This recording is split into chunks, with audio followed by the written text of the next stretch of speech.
27 तारखेला अंबड परिसरामध्ये, गंगापूर परिसरामध्ये तसेच मसरूळ येथे देखील काही गुन्हेगारांनी दहशत करण्याचा प्रयत्न केला। यातील मुख्य गुन्हेगार आहेत कुंदन परदेशी।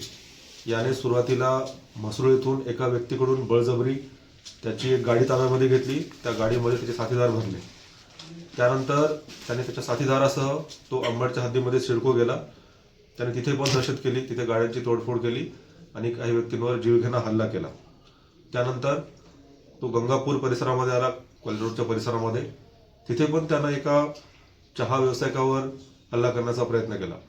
या तिन्ही घटनांमध्ये गंभीर स्वरूपाचे गुन्हे दाखल करण्यात आलेले आहेत आणि या प्रकरणामध्ये आतापर्यंत 9 आरोपी आणि 1 विधी संघर्षग्रस्त बालक यांना अटक करण्यात आलेली आहे।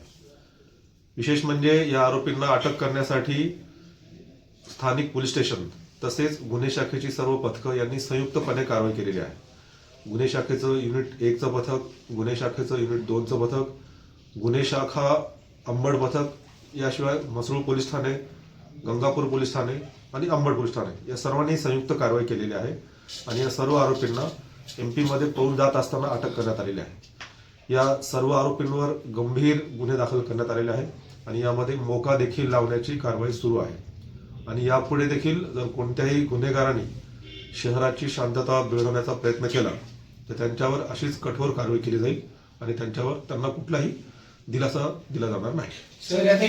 यात त्यांचा मुख्य उद्देश परिसरामध्ये दहशत पसरवणे हाच होता। परिसरामध्ये दहशत पसरवणे आणि आपलं वर्चस्व निर्माण करणे असा यांचा उद्देश होता आणि त्या उद्देशातून यांनी हे कृत्य केल्याचं लक्षात आलेलं आहे।